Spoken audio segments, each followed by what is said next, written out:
On the second day of July in 2015, the sun rose over a different kind of quiet. It wasn't the silence of an untouched forest, but the deep, abiding hush of a place where the biggest commotion was the sound of sprinklers misting manicured lawns in the pre-dawn light. This was Idaho, and in a town that didn't need a single traffic light, the morning unfolded with a gentle, patient rhythm. The air smelled of juniper and newly mown hay, a scent that promised a long, languid summer day. For Sarah and David Walker, this peace was a daily blessing. Their lives were a carefully managed symphony of work, school drop-offs, and the boundless energy of three children. Sarah, a registered nurse with a schedule that shifted like a restless tide, and David, an engineer tethered to a project with a demanding deadline, needed every bit of support they could find. That support, for the past 2 years, had resided just a few short blocks from their own home, on a street lined with towering ponderosa pines. Their station wagon, already warm from the early sun, felt like a rolling nest. In the back, Liam, their 9-year-old, was engrossed in a handheld video game, his brow furrowed in concentration. The soft electronic beeps a familiar soundtrack to their mornings. Chloe, 5 and impossibly bright-eyed, hummed a tuneless song to a well-loved doll propped in her car seat. And in the infant carrier beside her, 4-month-old Noah was a study in profound slumber, his tiny chest rising and falling with the peaceful regularity of a distant tide. He was a new addition, a surprise and a delight, and his arrival had only intensified their reliance on the welcoming home down the road. As they pulled up to the curb, the house seemed to breathe with a life of its own.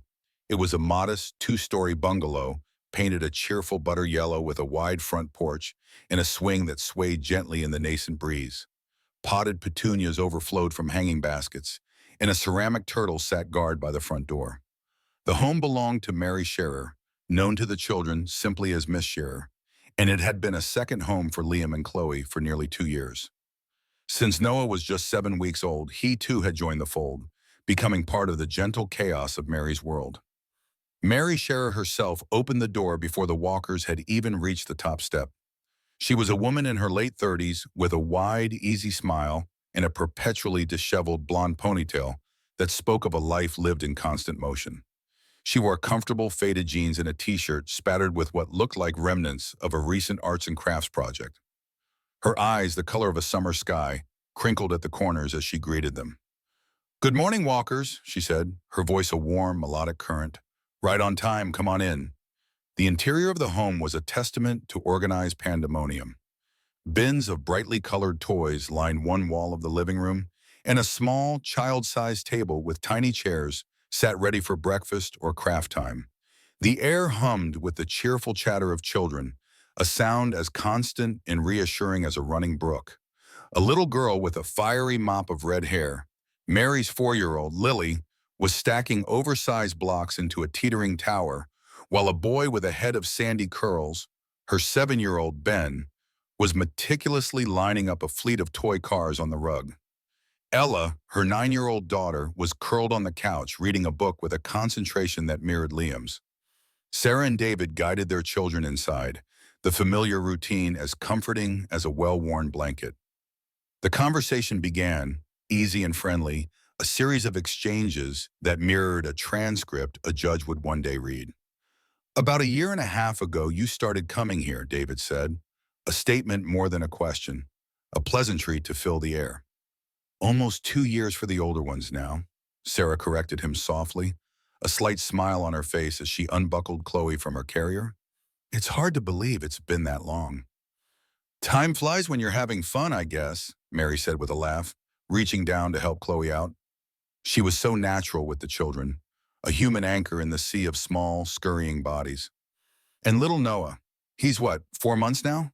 Feels like just yesterday he was a little 7-week-old peanut." Sarah nodded, her gaze tender on her youngest son. "It does. He's been thriving.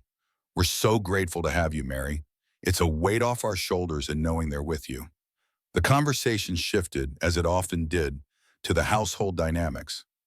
"So you have your own kids here today too, right, Mary?" Sarah asked, her voice light. "I do," Mary replied, gesturing with a tilt of her head towards her own children.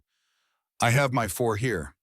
David glanced around, a quiet, almost imperceptible frown on his face. 4? I thought I only saw 3. Oh yes, Mary clarified, a bit of a rush to her voice. My oldest, my 12-year-old, is with a friend today. Just the other 3 are here. My 9-year-old, my 7-year-old, and little Lily. So with your 3 and my 3, we're up to 6 kids for the moment. The small living room, the one that served as the main play area, seemed to shrink imperceptibly with that simple tally. 6 children. The noise level, a low, contented murmur just moments ago, seemed to swell with the arrival of the Walker's children. Liam and Ella, the 2 9-year-olds, had already discovered a shared interest in a new board game.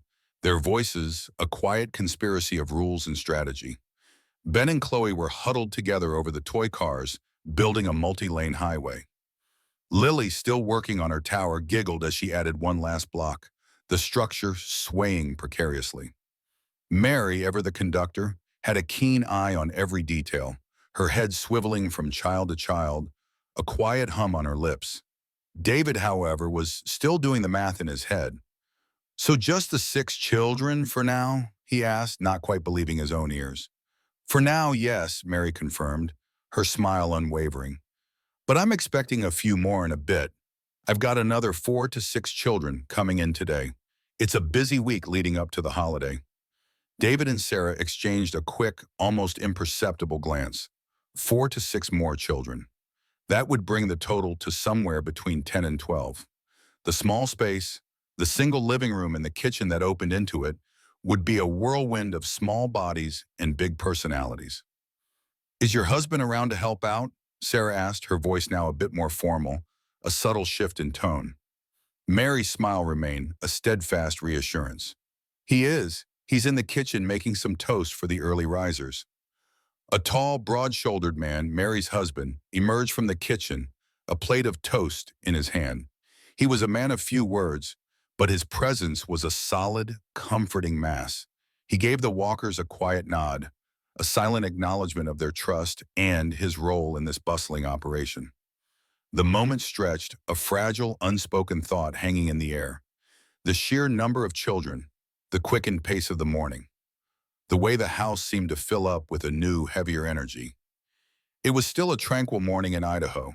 The sun was brilliant, the air was sweet, but within the walls of this butter-yellow bungalow, a quiet kind of pressure was building, a single, unseen fault line running beneath the gentle hum of children's play. Sarah and David said their goodbyes, their usual peace now tinged with a faint, unfamiliar anxiety. They buckled back into the car and drove away, the rearview mirror reflecting a small, yellow house, its porch swing still swaying in the breeze. The vibrant hum of children's voices, now a distant whisper of what was to come. On the 2nd of July, 2015, the butter-yellow house that housed Mary Scherer's daycare seemed to expand with the arrival of the sun, and with it, a new influx of small, chattering bodies. The moment the Walker's car pulled away, the house transformed.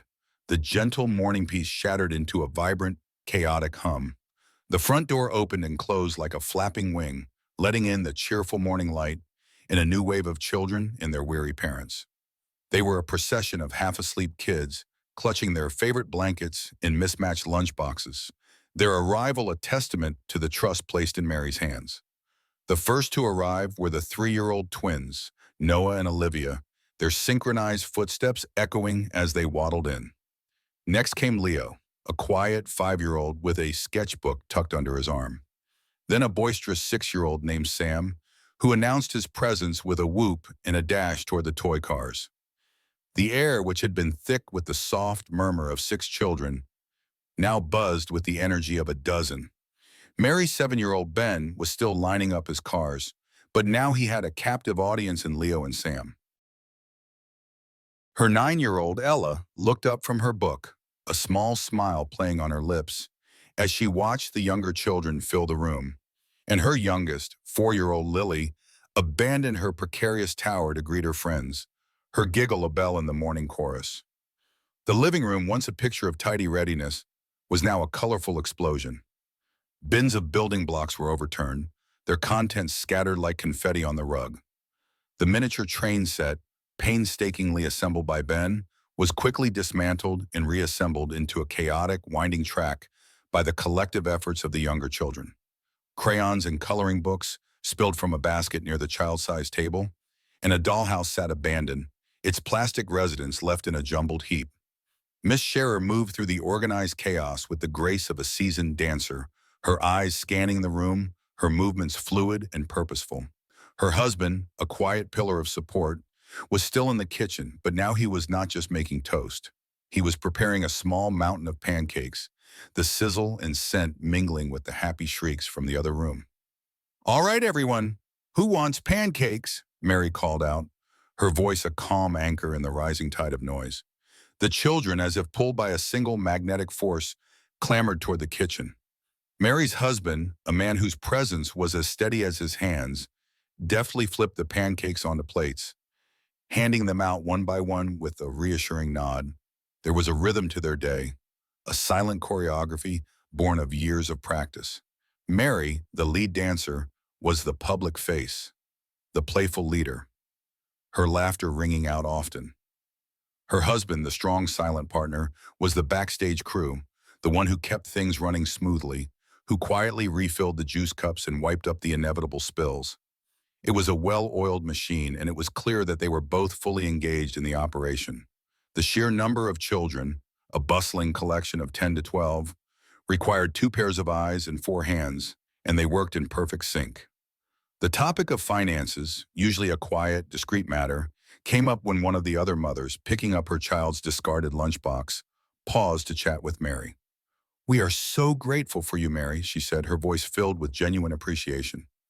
"We were worried we wouldn't find anyone we could trust, and with how busy our schedules are, it's such a relief to know you're here. We tell everyone how you're so flexible."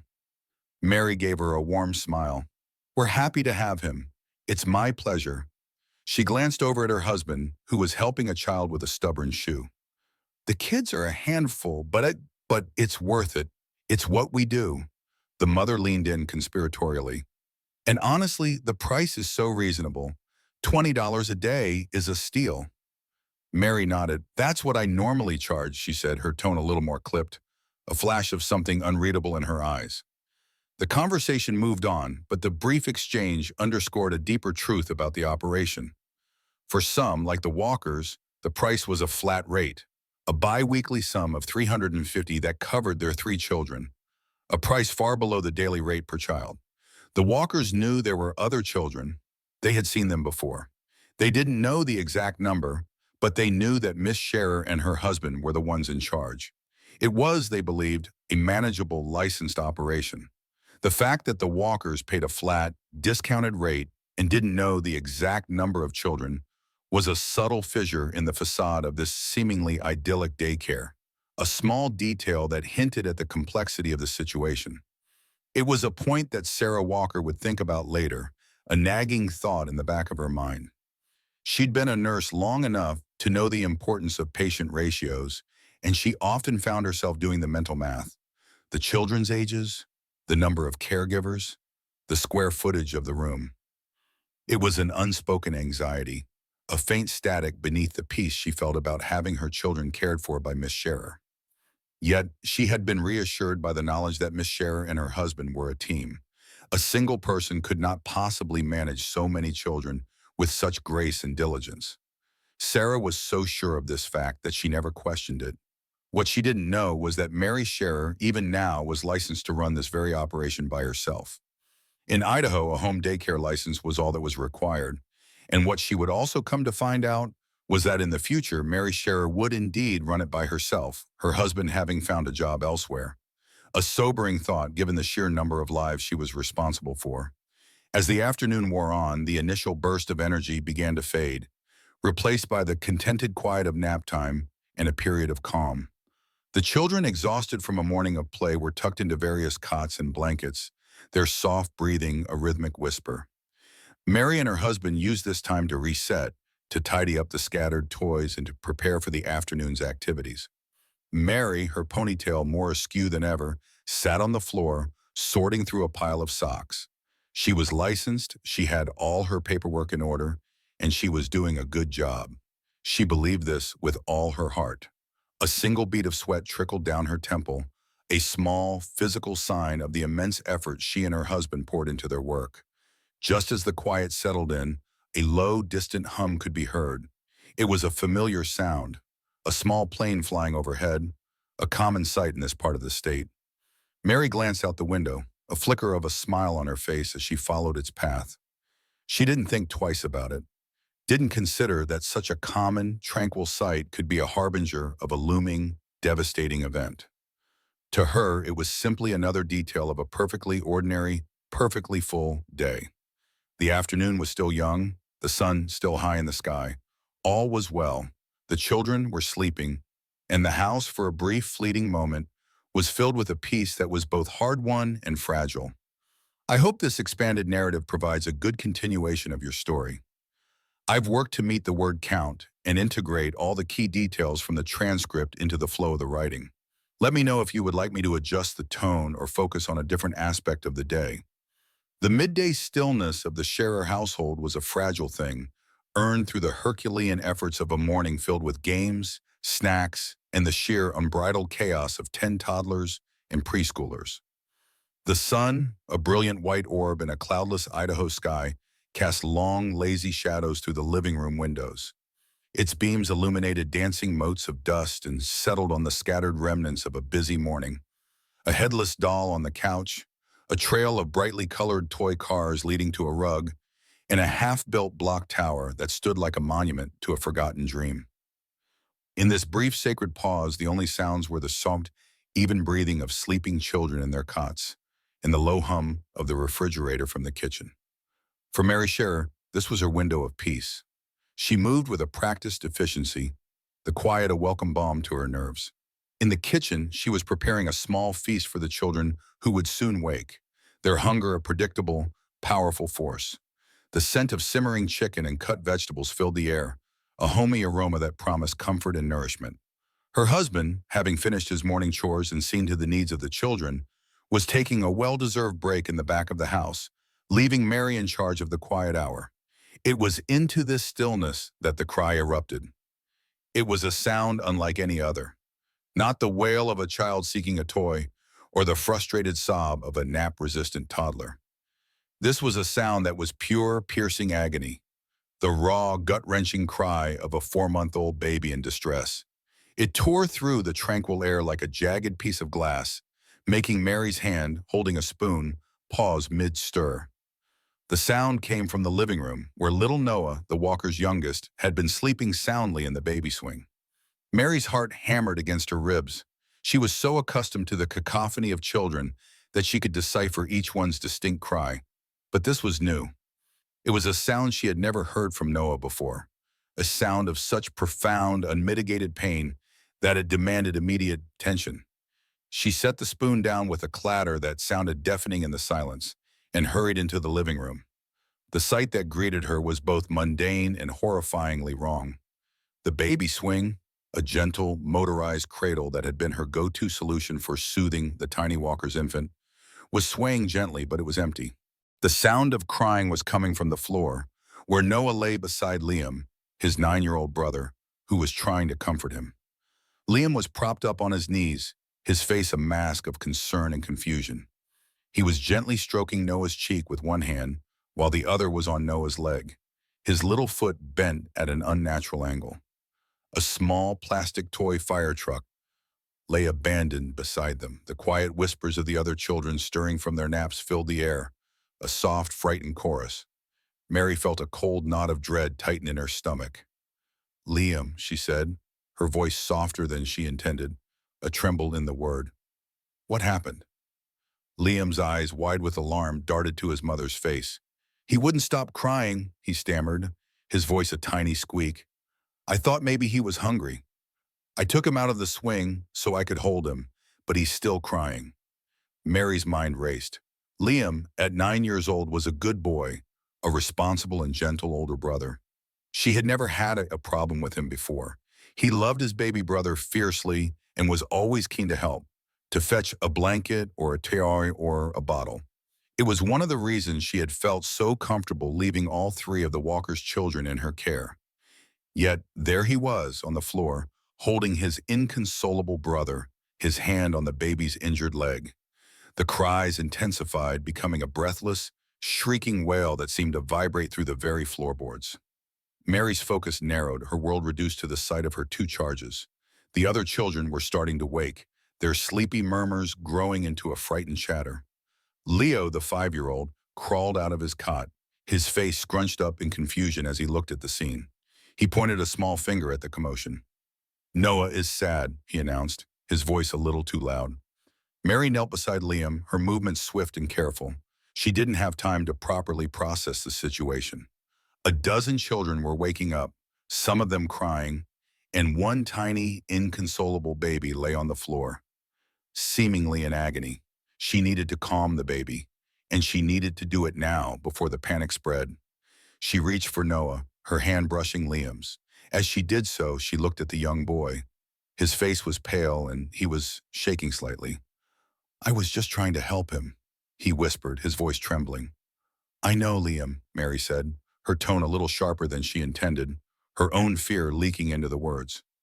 "But you have to play properly. You can't just take a baby out of the swing like that." The words were a reprimand, but they were also a desperate attempt to create order, to impose a rule on a situation that had just slipped terrifyingly out of her control. Liam's hand pulled away from Noah's leg as if he had been burned, and he looked at his brother with a fresh wave of terror.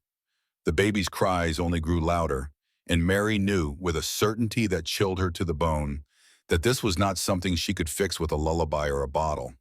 The phone call to the Walkers was the hardest thing she had to do that day. Her voice, usually so warm and full of laughter, was now a tight, frantic whisper. She told Sarah Walker that she couldn't get Noah to stop crying, that something was wrong. She didn't want to say more, couldn't say more as the word broken was too terrible to utter aloud. She waited for them to arrive, and when they did, the two families were plunged into a crisis that would consume their lives for years to come. The scene would repeat itself in a way, in courtrooms and offices, but the emotion of it would be stripped away, replaced by cold facts and legal definitions. The Walkers would learn that the Crime Victims Compensation Act, a law they had believed was a safety net for exactly this kind of situation, would not cover Noah's medical bills. It was a bitter, confusing disappointment. They had assumed that a broken leg in a daycare setting was a crime, a clear case of assault. Their papers to the court, the ones Judge Judy would later read, detailed their story. They had left a perfectly healthy child in a licensed caregiver's hands, only to get him back with a serious injury. But the state of Idaho, after a thorough investigation, saw it differently. They found that there wasn't enough evidence, Sarah Walker would say to the judge, her voice thin with frustration, the memory of her son's pained cries still ringing in her ears. She would feel the injustice of it deep in her bones. The law, as it turned out, drew a razor-sharp distinction. For crime victims' compensation to kick in, a crime had to be committed, a purposeful act. A broken leg resulting from an act of carelessness, from a well-intentioned but improper attempt to comfort an infant, was not a crime. It was a tragic accident. The police couldn't prove that anyone had maliciously broken the child's leg, so the compensation was denied. Judge Judy, with her sharp, incisive mind, would cut through the emotional appeal, the understandable desire for justice, and get right to the heart of the matter. "Don't tell me what they found," she would say, her voice a low rumble of authority. "They weren't covered." She would understand the disappointment, but she would also recognize the legal truth. The system had found that nobody probably purposely broke the child's leg, and without that malice, without that intentional act, the Walkers were left with the immense burden of medical bills. The bitter irony was that the one moment that might have been construed as a crime, the moment that a 9-year-old child had a 4-month-old baby in his hands, was not an act of malice. It was an act of misguided love. A big brother, trying to soothe his baby brother, made a mistake. And in the eyes of the law, that was not enough. This legal void, this gaping hole in the safety net, was what the Walkers were now facing. They had trusted Miss Scherer's care and her judgment, believing that 2 adults were a team to manage a dozen children. But in a tragic twist, it was not the adults, but another child who was involved. And the fact that this specific act didn't fall under the purview of a compensation act meant that the burden fell squarely on them. The air in the house that afternoon, thick with the sound of Noah's inconsolable wails and the dawning terror in Miss Scherer's eyes, held a sense of finality. A single unfortunate moment, a single misguided action had set a new course for everyone involved. For the Walkers, it was the start of a long, painful journey of doctor's visits, medical bills, and legal battles. For Miss Scherer, it was the beginning of the end of her career and her business. And for the little town, it was the day that the quiet, comforting hum of a summer day was replaced by the echo of a baby's cry, a cry that would be heard again years later, in a courtroom as a judge sought to understand what happened when a little boy tried to play properly. The afternoon sun, now past its zenith, streamed through the living room windows of the Scherer home, its light no longer a bright, playful wash, but a golden slanting haze. It was the kind of light that signaled the approach of day's end, casting long shadows across the floor and illuminating the air thick with dust motes and the lingering scent of chalk and juice. The lull of nap time had long since broken, and the house was once again a symphony of controlled chaos. In the living room, the children were a swirling, vibrant mosaic of energy and sound. The din was a familiar one to Mary Scherer, the high-pitched giggle of a 4-year-old, the low rumble of toy trucks across the wooden floor, the sharp percussive clatter of building blocks tumbling. Mary was in the kitchen, a space that was not a separate room, but an open extension of the living area, connected by a wide, arching doorway. From her vantage point at the stove, she could see everything.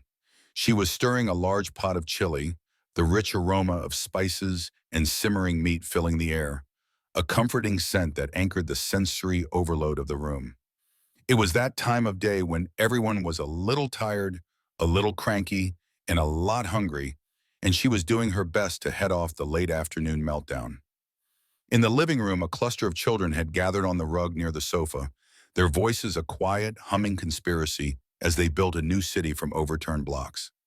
The swing, a sturdy motorized contraption of soft fabric and plastic, was tucked away in a corner, a sanctuary for a 4-month-old who had, up until a few moments ago, been a picture of perfect, contented slumber. The silence from that corner had been a small, unnoticed relief. Then a sound cut through the low-level hum of the house. It wasn't a cry of frustration, but a sharp, startled wail, followed by the kind of breathless, panicked sob that goes straight to a caregiver's heart. Mary's hand holding the wooden spoon paused mid-stir. She glanced up, her eyes scanning the room, her gaze instinctively settling on the swing. It was empty. The sound, now a steady piercing shriek of pure agony, was coming from the floor, near the window.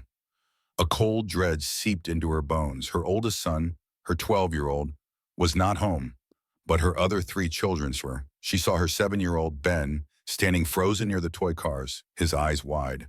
Her 9-year-old, Ella, looked up from her book, her brow furrowed in confusion. A knot of children, a couple of 2- and 3-year-olds, were starting to cry, their own distress feeding off the babies. But it was Liam, the Walker's 9-year-old, who was at the center of the scene. He was kneeling on the floor, the baby in his arms, his face a mask of concern and confusion. He was trying to comfort the baby, rocking him gently, but the cries only intensified. Mary's mind raced. What was he doing on the floor with the baby? She knew he was a good boy, a responsible older brother, but she had never seen him take the baby out of the swing before. A flash of unsettling movement caught her eye. She saw Liam, in his frantic attempt to stop the crying, gently rocking the baby not from side to side in his arms, but by his little legs, swinging the infant back and forth, as if that motion would soothe him. It was a gesture of naive, misguided comfort, and it was also horrifyingly wrong. "Liam," Mary called out, her voice a little too sharp, a little too loud. "What are you doing? Put him back in the swing." Liam looked up, his face pale with alarm. The baby's cries were now a high-pitched, breathless scream. Mary put the wooden spoon down with a sharp clatter and rushed into the living room, her heart pounding a frantic rhythm against her ribs. She was so close, yet so far away. She saw Liam trying to adjust his grip, to hold the baby more properly, but it was too late. He had laid the baby on the floor, his little body now a small, crumpled heap of misery, and was now trying to help his baby brother, but it was too late. All she could think of was the sound of the cries, the sight of Liam's hands on the baby's legs, the way the tiny body was moving in an unnatural way. "Play properly," she said, the words coming out in a rush, a quiet plea that went unheard. But the words were the only thing that mattered. A small moment of misplaced trust, a single horrifyingly wrong movement, and a perfect day had turned into a nightmare. She reached for the baby, her heart in her throat, and she knew with a terrible, chilling certainty that this was the end of her business, the end of a life. The courtroom was a sterile, impersonal place, a universe away from the messy reality of a daycare living room. The fluorescent lights hummed with a flat, cold tone, and the air was thick with the scent of old paper and dust. Mary Scherer sat in the witness stand, her hands clasped tightly in her lap, her face a mask of strained composure. Across the room the Walkers sat, their expressions a mixture of grief, anger, and a deep-seated exhaustion. "You were in the kitchen cooking," Judge Judy said, her voice a low, resonant boom that filled the silent room. Her gaze was as sharp and unwavering as a laser beam, a direct line from the bench to Mary. "Correct," Mary said, her voice a reedy whisper. "It was lunchtime. I was getting everything ready for the kids." "In the kitchen you have a swing set up," Judge Judy stated, the words a challenge. "No, in the living room," Mary corrected her, her voice a little firmer now, a desperate attempt to assert the reality of the situation. "It's a straight room. The kitchen opens directly into the living room. It's one large room." The judge nodded, a small knowing movement. "So the swing is in the living room, and you can see into it from the kitchen." It wasn't a question, but a statement, an assertion of the facts. A cold dread crept into Mary's heart. The judge had been there in a way. She had seen the layout in the paperwork, the drawings, the blueprints of the house, and she knew with a chilling certainty that Mary could have seen what was happening. "Correct," Mary said, her voice barely audible. The judge was not looking for an emotional answer. She was looking for facts, for the cold, hard truths that would lead her to a conclusion. "And the baby was okay when she dropped the baby off?" Judge Judy continued, her voice gaining a sharp, incisive edge. "Yes, ma'am, he was perfectly fine," Mary replied, a fresh wave of panic washing over her. She wanted to say more, to explain, to plead her case, but she knew that the judge was not interested in excuses. Then came the moment that Mary had been dreading. The judge looked down at a document in her hand, a set of papers, the official response from Mary to the Walkers' lawsuit. "Then I'm reading your answer, and you say that the 9-year-old was holding the baby." The air in the room seemed to thicken, a palpable, suffocating tension. The spectators in the gallery leaned forward, their faces a sea of morbid curiosity. They had heard of the incident, the broken leg, the police investigation, the denial of compensation. But this was the moment they had all been waiting for, the moment when the truth would be laid bare, and playing rough with the baby. The words hung in the air, a shocking, brutal accusation. Mary's face paled, and she felt a fresh wave of shame wash over her. She hadn't meant to put it that way. It wasn't a purposeful act of malice. It was a clumsy, careless moment, an act of misguided love. But she had written it, she had signed the papers, and now it was a weapon to be used against her. "Correct," she whispered, her voice a tiny squeak. Judge Judy looked down at her papers again, a slow, methodical movement that added to the tension. She gestured to her bailiff, Bird, her eyes never leaving the document. "Let me see what you wrote here. So her 9-year-old, who you're supposed to be watching, was—" "Let me just get the words right here, Bird." Bird, a tall, imposing man, leaned in, a small, almost imperceptible nod on his face. The judge was doing what she did best, dissecting a situation, pulling it apart, and looking for the tiny, crucial details that others had missed. The judge looked up from the paper, her eyes fixed on Mary. The air was so silent that you could hear the frantic beating of Mary's heart. The baby was crying, so his older brother got him out of the swing, and he stopped crying. The words were a direct quote from Mary's own response, a statement that had seemed so harmless on paper, so simple, so factual. But in the courtroom, under the harsh light of the judge's gaze, they were a damning admission.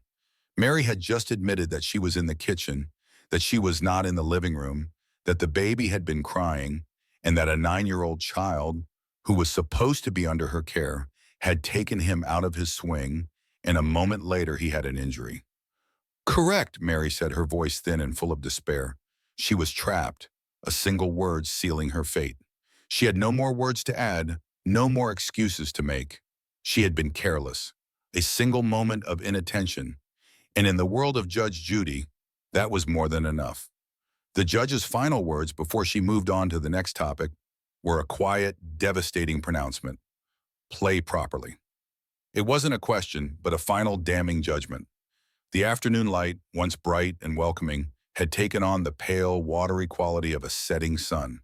It was barely 5 o'clock, but the summer haze, combined with the golden hour, had left the living room awash in a dim, sepia-toned gloom. The hum of the day was no longer chaotic. It was a low, tired murmur. A few children were sprawled on the floor, half asleep after their afternoon snack.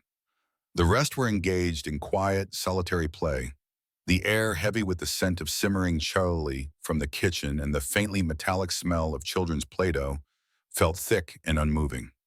Mary Scherer, her back to the living room, was at the stove, her attention divided between the chili and her own exhaustion. She was stirring with a practiced rhythm, her mind already anticipating the evening rush, the arrival of parents, the final goodbyes, the quiet, bone-deep relief of having the house to herself again. This was the home stretch, the final act of a long, physically and emotionally draining day. It was into this fragile quiet that the crying returned. It was a cry she had heard before, the one that had broken the midday calm, a sound so unnatural it had pulled her away from her chores. But this time, it was different. It wasn't an escalating wail. It was a choked, breathless gasp of pure, unmitigated agony. The sound seemed to suck the air out of the room, turning the low murmur of children's voices into an echo, a frightened, indistinct chorus. Mary turned from the stove, her heart a frantic drumbeat against her ribs. The scene that greeted her was one she would replay in her mind for years, a horrifyingly vivid tableau frozen in time. The living room, with its scattered toys and slanting light, seemed to tilt on its axis. In the center of the room, not on the rug, not on the couch, but on the cold, unforgiving wooden floor, lay little Noah, the walker's 4-month-old. His face, usually a study in peaceful slumber, was a tiny, scrunched-up mask of anguish. His mouth was open in a silent, endless scream, his cries a high-pitched, piercing shriek. And beside him was his older brother, Liam. The 9-year-old, his face a pale, confused mask of concern, was holding Noah. But he was not holding him properly. He was kneeling, his body hunched over his younger brother. His hands, small and clumsy, were clamped around Noah's tiny ankles, and he was holding the baby's legs up in the air. The small, helpless body was on its back, its arms flailing uselessly.